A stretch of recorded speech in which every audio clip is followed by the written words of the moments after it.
I'm going to fucking rant about Boresplosion. There's nothing more to this video, there's nothing more here. This is completely scriptless, it is 9:30 p.m. on a random fucking Thursday. But I don't care. I'm gonna sit here alone in my room and rant about something that really doesn't fucking matter. So to start off, this is my opinion on a build and my thoughts on it. You can use Boresplosion, you can enjoy it to any degree that you want. I personally don't like it, and I don't like how it's treated. But I suppose I should rewind a little bit and explain to those that may be unaware somehow what Boresplosion is. Boresplosion is the absolute pinnacle of Gearbox jankiness. It's a Zane build, a term which I'm using very loosely, which uses Zane's Eraser skill, along with the Hustler class mod and some sort of source of a splash damage bonus and a splash damage radius bonus. That is quite literally all there is to it, and why I'm so hesitant to call it a build, because any fucking Zane build that has Eraser can literally just swap to Boresplosion whenever it wants to. When hitting a crit with Eraser, an entirely new projectile is summoned out from the enemy, and this new projectile, if it is a splash damage projectile, will double dip splash damage bonuses, meaning it will have splash damage and splash damage radius reapplied. And then you bring the Hustler into the equation, which is a class mod which in short allows Zane to crit without critting, and also allows the splash damage from a splash damage projectile to crit, which will then create another projectile and reapply bonuses and so on, creating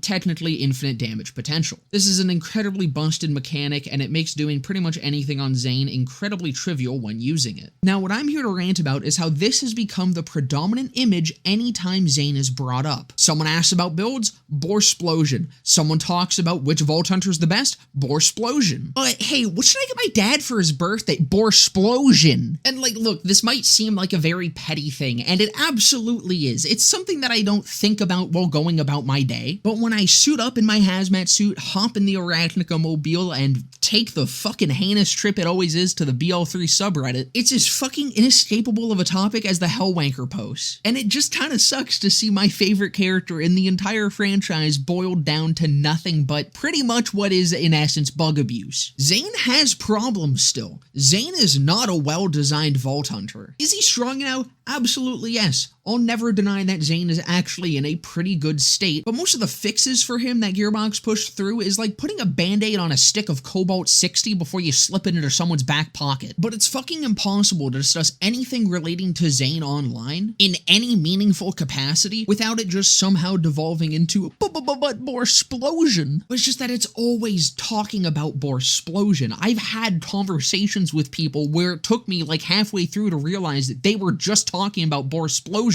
while I was talking about Zane. It just doesn't make sense to me that you can look at a single character with a single build and be like, yeah, that one build defines that entire character and makes them broken, when a huge percentage of Zane players probably have never used Boresplosion, or if they have, haven't extensively, because it's a fucking boring as shit playstyle that no one actually enjoys after 5 minutes. And any casual player probably doesn't even know it fucking exists because it's a mechanic that isn't even supposed to be there and just doesn't make sense to someone that doesn't understand Gearbox jank. But here's the thing, when a new player that doesn't understand that has Boresplosion shown to them and described as this end-all be-all Zane build, and as many people talk about it, one of his only viable options, which isn't true, they play this character, they realize, wow, this is fucking boring as shit, and then drop him for one of the other three that's way more fun because other people actually recommend various other builds for them. It also kills any strategic discussion on taking out other bosses and such whenever anyone comes to the sub with a post about,